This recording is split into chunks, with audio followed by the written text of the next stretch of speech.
Dear students, once again I came before you to have another important topic, that is the settlement.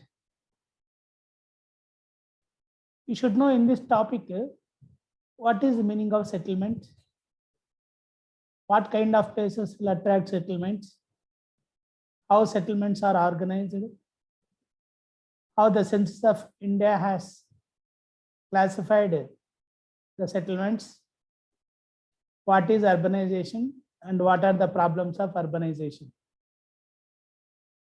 Coming to the meaning of settlement. Settlement is nothing but the way we organize ourselves and our living spaces in a place is called as settlement. I will repeat, the way we organize ourselves and our living spaces in a place is called as settlement. So before we settle at one particular place, we're thinking about various facilities that are available there. We give importance for education, we give importance for health, and we give importance for the place which is having all sorts of facilities. So before we settle at one particular place, we have to look after all these things. So settlement is nothing but the way we organize ourselves and our living spaces in a place is called as settlement. Coming to another part, what kinds of places attract settlement? So there are three key factors which will decide the settlement. One is site, the other one is situation, the third one is history of that particular place. Site, situation, history. These three are mainly considered before a person wants to settle at one particular place. Coming to site. Site refers to the characteristics of a place. It refers to the topography, the altitude, the availability of water and other facilities, types of soils, then how far that place is safe from natural calamities, security, etc. So before we settle at one particular place, we give importance for the site. Say for example, in the earlier days of settlement, people gave importance for the availability of water, because if water is available in plenty, people may do agriculture. So that's why they gave importance for water in the earlier settlement days. Now, people will give importance for other things also. In the same earlier days of settlement, take for example, Chhatrapati Shivaji gave importance for altitude. He constructed a fort at Pratapgarh in Maharashtra, so that a fort is constructed at higher altitude place, so that everything can be easily observed from higher altitude to lower altitudes, so that security can be provided from the enemies. So it is very difficult for the enemies to invade that particular place. So altitude is also given importance by Chhatrapati Shivaji. So in this way, site plays an important role in deciding settlement. Another one is situation. Situation refers to the connection of that place to the other places. Nearby, how many places are connected to that particular place? So that is called a situation. It describes about the connection of that particular place with other neighboring places. You can take an example of Visakhapatnam. Visakhapatnam is a coastal state where you have port facilities and all types of transportation facilities, and it is well connected with roadways, railways, airways, and waterways, and it can be easily connected to number of places within India and even outside India also.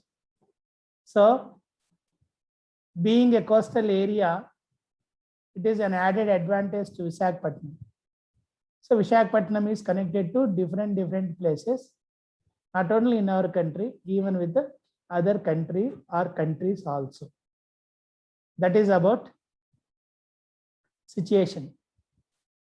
Situation means nothing but place should not be isolated from other places.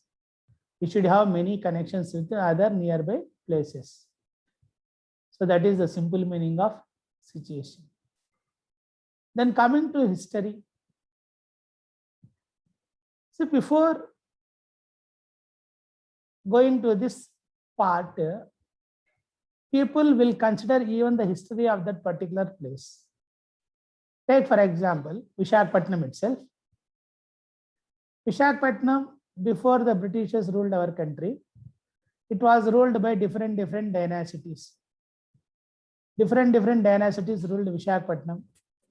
During that period, Visakhapatnam is well developed. And after that, during the colonial rule also, we saw how the Britishers gave importance for the development of Visakhapatnam. Both Britishers as well as French people, they fought each other to have their hold on Visakhapatnam. Ultimately, the Britishers gained power over that particular place. So like that, Britishers gave importance for the places which are having capacities to build fort, so that it will be very easy for the Britishers to export and import raw materials and finished goods. So they developed ports like Visakhapatnam, Chennai, Mumbai, etc. So these three are mainly considered before deciding a place for settlement. One is site, second one is situation, and the third one is history. Coming to the next part of this, how settlements are organized. Settlements are organized based on the wants and desires and aspirations of the people. So in our country, people are living in rural areas and urban areas. Suppose a person living in rural area or nearby village or villages, if we take, there we find only primary health center. PHC, we will call it as primary health center, which can provide medicines for fever, cough, cold, and small diseases. We cannot get any medicines for any surgery at all. Suppose if any surgery is needed, it may be a heart surgery, or it may be any other surgery, or if you want to have MRI scan, then people have to go to towns. So what people will think?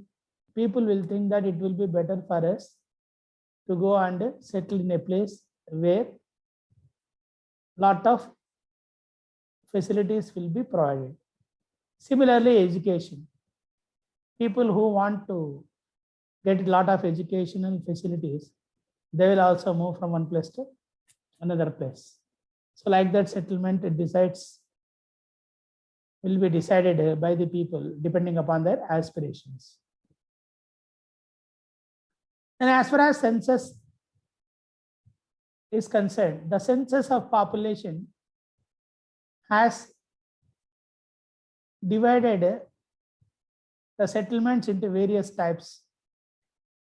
6 types. They are hamlet, village, towns, cities, metropolitan cities, and mega cities. Hamlet. Hamlet is nothing but group of houses in a village, in a revenue village. See, these group of houses will be situated a little bit far away from the village. So we call it as hamlet. Second one is village. Village is nothing but a place which is having borders. Generally, the village will be consisting of population of up to 5,000. Then town, urban area having a population of more than 5,000 to 1 lakh. We call it as town. Then we have cities, urban areas having population from 1 lakh to 1 million. We call it as city. Metropolitan city, urban areas having population from 1 million to 10 million. Then we have mega cities, population, urban areas having population of more than 10 millions. So in this way, the census of India has divided all these settlements into 6 categories. I repeat once again: hamlet, village, towns, cities, metropolitan cities, mega cities. Then urbanization. Coming to urbanization, more and more number of people preferring to live in towns and cities is called as urbanization. Or we can call it as growth of towns and cities is called as urbanization. Urbanization is nothing but growth of towns and cities. That is nothing but cities will be expanded due to the migration of the people from villages. Generally, people will be coming from villages during their off season. When agriculture season will be completed, then in order to get some work to earn some money during half season, then the people living in villages, they will be coming and they will be settling in towns to work in different fields. So thereby towns will be expanded. So people who are in towns, they may prefer to go and live in cities. So thereby cities will be expanded. So in this way, we say that growth of towns and cities is called as urbanization. Now coming to the problems of urbanization. See, urbanization is very important for development. So we find many opportunities to work, to earn money, so that people will increase their standard of living. And at the same time, due to increasing of urbanization, the people are facing many problems. The problems that will be faced due to the expansion of urbanizations are housing problem, water problem. Then we have mainly sewage problem, disposal of waste and all. Then transportation problem, pollutions due to heavy number of vehicles plying on the roads. Lot of pollution will take place.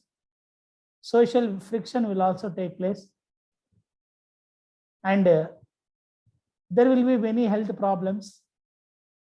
So like that, you have a number of problems. Disposal of waste is also another important problem, and cleanliness will not be there. So in this way, we find many problems. I will repeat those problems. First is housing problem, then water problem. Water in the sense both drinking water as well as day-to-day for uses of water, salt water. Then housing problem. Then we have power problem, transportation problem, pollution. Then difficulties with regard to the disposal of waste, health problems. So in this way, on one side we have development, on the other side the people are facing all these problems.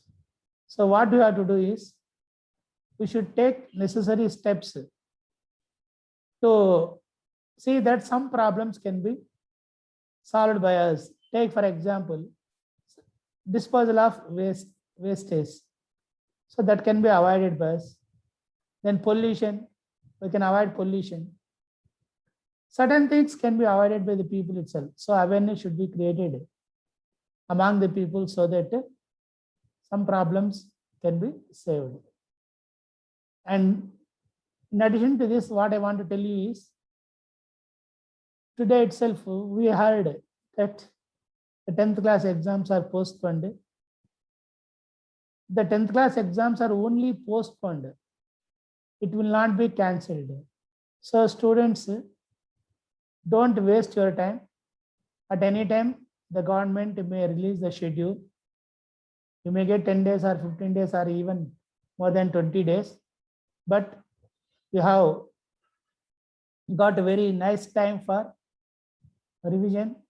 Go through these videos regularly and try to get 10 out of 10 in the social studies. And once again, I tell you that you subscribe this channel and try to watch this channel again and again so that you will be getting more and more marks. Thank you.